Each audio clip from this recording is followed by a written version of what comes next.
प्रादेशिक समाचार के साथ मैं पूनम करकेट्टा। पहले मुख्य समाचार। संसद के दोनों सदनों की कार्यवाही हंगामे के कारण 2 बजे तक स्थगित। पहली पाली में लोकसभा में पेश किया गया राष्ट्रीय दंत चिकित्सा आयोग विधेयक 2023। जनजातीय मामलों के केंद्रीय मंत्री अर्जुन मुंडा ने कहा कि नई शिक्षा नीति में जनजातीय क्षेत्रों की भाषाओं के संवर्धन पर राज्य और केंद्र स्तर पर चल रहा है काम। मुख्यमंत्री हेमंत सोरेन आज कृषि, पशुपालन और सहकारिता विभाग की करेंगे समीक्षा। कृषि मंत्री बादल और विभागीय अधिकारी होंगे शामिल।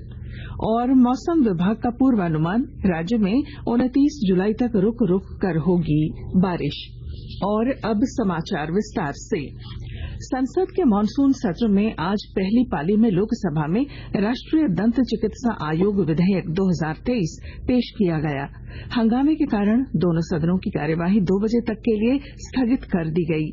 लोकसभा में एक प्रश्न के जवाब में जनजातीय मामलों के केंद्रीय मंत्री अर्जुन मुंडा ने कहा कि नई शिक्षा नीति में जनजातीय क्षेत्रों की भाषाओं के संवर्धन पर राज्य और केंद्र स्तर पर कार्य किए जा रहे हैं। नई शिक्षा नीति में आदरणीय प्रधानमंत्री नरेंद्र मोदी के नेतृत्व में जो नई शिक्षा नीति प्रस्तुत की गई है और अभी मानव संसाधन शिक्षा मंत्री ने जो प्रयत्न किया उसमें जनजातीय क्षेत्रों के भाषाओं को संवर्धन और ऐसे चीजों को जिससे उनकी सांस्कृतिक विरासत बने रहे, इन सारे चीजों को राज्य सरकारों को भी ये निर्देश दिया गया है कि पाठ्यक्रमों में राज्य स्तर पर और केंद्रीय स्तर पर भी इस पर काम चल रहा है। संसदीय कार्य मंत्री प्रहलाद जोशी ने आज विपक्षी दलों पर मणिपुर हिंसा पर चर्चा से दूर रहने का आरोप लगाया। संसद से बाहर संवाददाताओं से बातचीत में उन्होंने कहा कि विपक्ष की रणनीति कोई नहीं समझ पा रहा है। श्री जोशी ने फिर कहा कि सरकार मणिपुर हिंसा मुद्दे पर चर्चा के लिए तैयार है। उन्होंने विपक्ष से चर्चा में भाग लेने का अनुरोध किया।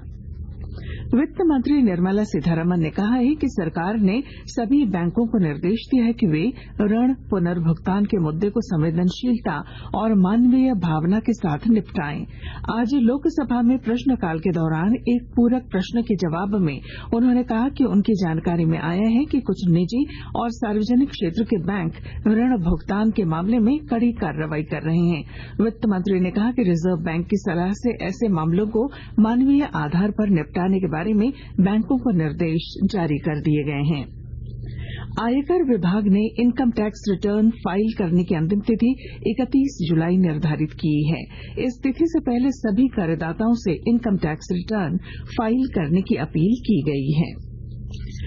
झारखंड राज्य खाद्य आयोग झारखंड के हर जिले में जन सुनवाई का आयोजन कर रहा है। इसके तहत 26 जुलाई को गढ़वा के परिसदन में सुबह 11 बजे जन सुनवाई का आयोजन किया जाएगा। दक्षिणी वन प्रमंडल गढ़वा के सभागार में मुख्य संवाद होगा। जन सुनवाई में जन वितरण प्रणाली, मध्याह्न भोजना, पोषण आहार, प्रधानमंत्री मातृ वंदना योजना और कुपोषण उपचार केंद्र से संबंधित शिकायत दर्ज कर त्वरित समाधान पा सकते हैं। आकाशवाणी का समाचार सेवा प्रभाग अपने फोन इन कार्यक्रम पब्लिक स्पीक में आज रात 9:30 बजे उपभोक्ता जागरूकता, अधिकार और दायित्व विषय पर चर्चा प्रसारित करेगा। श्रोता टेलीफोन नंबर 011-2371-7106 और 011-2331-4444 पर अपने सवाल पूछ सकते हैं। पाकुड़ जिले में किसानों की आत्मनिर्भरता को लेकर कृषि विभाग द्वारा जोर शोर से कार्य किए जा रहे हैं। किसानों को सरकारी योजनाओं के लाभ से आच्छादित किया जा रहा है। विस्तृत ब्यौरे के साथ हमारे संवाददाता। धान की खेती करने वाले किसानों की उपज बढ़ाने, मोटा अनाज की खेती करने के साथ ही आर्थिक रूप से किसानों को मजबूत करने में जिला प्रशासन जुटा हुआ है। किसान क्रेडिट कार्ड योजना के तहत जिले के ज्यादा से ज्यादा किसानों को आच्छादित करने का काम जोर शोर से कृषि विभाग कर रहा है। प्रधानमंत्री किसान सम्मान निधि योजना के लक्षित 94,478 किसानों के विरुद्ध अब तक 76,958 किसानों को किसान क्रेडिट कार्ड योजना से आच्छादित किया गया है। इतना ही नहीं, धान की खेती के बाद वैकल्पिक वैकल्पिक खेती मोटा अनाज की पैदावार कर किसानों को स्वावलंबी बनाने का काम भी जिले में जोर शोर से चल रहा है। राम प्रसाद सिन्हा, आकाशवाणी समाचार, पाकुड़। आकाशवाणी के ताजा तरीन समाचारों के लिए आप हमारी वेबसाइट newsonair.com पर लॉग ऑन कर सकते हैं। ताजा समाचार Twitter handle @AIR news alerts और Facebook page All India Radio news पर भी उपलब्ध है। आप प्रादेशिक समाचार एकांश के Twitter handle @AIR news _Ranchi और फेसबुक, इंस्टाग्राम पेज तथा YouTube channel AIR news Ranchi पर भी हमारे बुलेटिन सुन सकते हैं। प्रादेशिक समाचार आप आकाशवाणी रांची से सुन रहे हैं। मुख्यमंत्री हेमंत सोरेन आज कृषि, पशुपालन और सहकारिता विभाग की समीक्षा करेंगे। झारखंड मंत्रालय में आयोजित समीक्षा बैठक में कृषि मंत्री बादल और विभागीय अधिकारी भी शामिल होंगे। 9 अगस्त विश्व आदिवासी दिवस पर रांची स्थित भगवान बिरसा मुंडा स्मृति उद्यान सह संग्रहालय में झारखंड आदिवासी महोत्सव का आयोजन होगा। मुख्यमंत्री के सचिव विनय कुमार चौबे ने कल संबंधित अधिकारियों के साथ कार्यक्रम स्थल का जायजा लिया और पदाधिकारियों को जरूरी दिशा निर्देश दिए। इस वर्ष झारखंड आदिवासी महोत्सव को और भी वृहद स्तर पर भव्य तरीके से मनाया जाएगा। 2 दिवसीय महोत्सव में कई कार्यक्रम आयोजित किए जाएंगे। आज सावन की तीसरी और मलमास की पहली सोमवारी है। देवघर के बाबा मंदिर समेत राज्यभर के शिवालयों में जलाभिषेक के लिए श्रद्धालुओं की भीड़ उमड़ रही है। वहीं राजधानी रांची के पहाड़ी मंदिर के साथ अन्य शिवालयों में भी सुबह से ही श्रद्धालुओं का तांता लगा है। सरायकेला खरसावां जिले के RIT थाना क्षेत्र के गम्हरिया में अपराधियों ने एक हाईवा चालक की गोली मारकर हत्या कर दी। पुलिस मामले की छानबीन में जुटी है। मूल रूप से चांडिल अनुमंडल क्षेत्र निवासी यह हाईवा चालक गम्हरिया क्षेत्र अंतर्गत स्थानीय कंपनियों में माल सप्लाई किया करता था।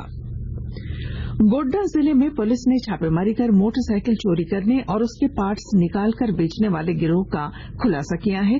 पुलिस ने इस मामले में 3 लोगों को गिरफ्तार किया। बोकारो रांची हाईवे पर सेक्टर 12 थाना क्षेत्र में ट्रेलर की चपेट में एक ऑटो के आने से एक व्यक्ति की मौके पर ही मौत हो गई, जबकि ऑटो सवार एक अन्य व्यक्ति घायल हुआ है। उसे गंभीर अवस्था में बोकारो जनरल अस्पताल में भर्ती करा दिया गया है। दुर्घटना के बाद ट्रेलर के पलट जाने से ऑटो गिट्टी के अंदर दब गया। घटना के बाद आक्रोशित लोगों ने बोकारो रांची हाईवे को जाम कर विरोध जताया। धनबाद के प्रधान जिला एवं सत्र न्यायाधीश राम शर्मा ने कहा है कि थाना प्रभारी मामलों को लंबित रखने की बजाय अदालत में जल्द से जल्द अंतिम प्रतिवेदन रिपोर्ट या चार्जशीट दायर करें ताकि लोगों को त्वरित न्याय मिल सके। वे कल झारखंड विधिक सेवा प्राधिकार के निर्देश पर आयोजित जिला स्तरीय मल्टी स्टेक होल्डर्स कंसल्टेशन कार्यशाला को संबोधित कर रहे थे। मौसम। राज्य के अधिकांश जिलों में हवा के साथ रुक रुक कर बारिश हो रही है। लंबे अंतराल के बाद झारखंड में मानसून सक्रिय हुआ है। बंगाल की खाड़ी में लो प्रेशर होने के कारण 29 जुलाई तक झारखंड में अच्छी वर्षा देखने को मिलेगी। इसका असर राजधानी में भी दिखेगा। करीब करीब पूरे राज्य में हल्के से मध्यम दर्जे की बारिश हो रही है। और अब अंत में मुख्य समाचार। संसद के दोनों सदनों की कार्यवाही हंगामे के कारण 2 बजे तक स्थगित। पहली पाली में लोकसभा में पेश किया गया राष्ट्रीय दंत चिकित्सा आयोग विधेयक 2023। जनजातीय मामलों के केंद्रीय मंत्री अर्जुन मुंडा ने कहा, नई शिक्षा नीति में जनजातीय क्षेत्रों की भाषाओं के संवर्धन पर राज्य और केंद्र स्तर पर चल रहा है काम। मुख्यमंत्री हेमंत सोरेन आज कृषि, पशुपालन और सहकारिता विभाग की करेंगे समीक्षा। कृषि मंत्री बादल और विभागीय अधिकारी होंगे शामिल। और मौसम विभाग का पूर्वानुमान, राज्य में 29 जुलाई तक रुक रुक कर होगी बारिश।